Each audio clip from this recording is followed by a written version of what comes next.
স্বরূপনগর, বহু মানুষ কি ওখানে বসে রয়েছে।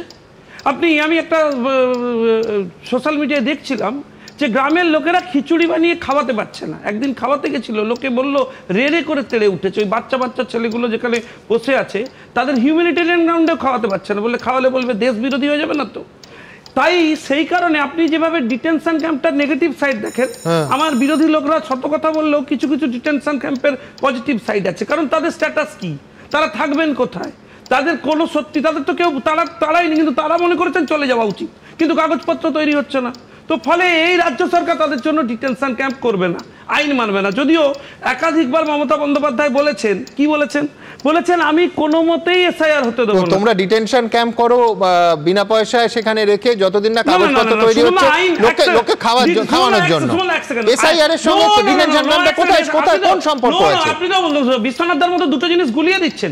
এসআইআর আলাদা, আমরা গুলিয়ে দিচ্ছি, কিরকম? কারণ এসআইআর একটা আলাদা প্রসেস, ডিটেনশনের প্রসেস আলাদা। আমি শেষ অশ্বত্তমা হতেই আপনি আমায় আটকান। ইতিগজটা শুনে নি। ইতিগজ হচ্ছে আপনি শান্তনু ঠাকুরে কেন যাচ্ছেন? আপনি অমিত শাহর বক্তব্য শুনুন। আমাদের কেন্দ্রীয় স্বরাষ্ট্রমন্ত্রী তিনি বলেছেন যে যারা বাইরের দেশ থেকে সেখানে আছেন তাদের বিরুদ্ধে আইনানুগ প্রক্রিয়ায় যে ব্যবস্থা নেওয়া সেটা নিতে হবে। সেই ব্যবস্থার মধ্যে ডিটেনশন ক্যাম্প একটা প্রয়োজনীয় বিষয়।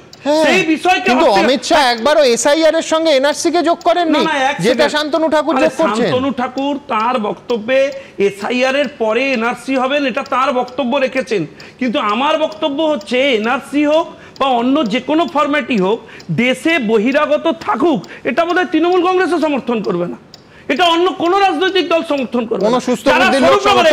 শুনুন না, যারা স্বরূপনগরে বসে রয়েছে, যারা বর্ডার পেরিয়ে যেতে চায়, তাদের একাধিক লক্ষ্মীর ভান্ডারেরা দিলেও এরা সমর্থন করবে না, দাঁড়িয়ে বলবে না যে তারা দাঁড়িয়ে এই দেশে ভোট দিক।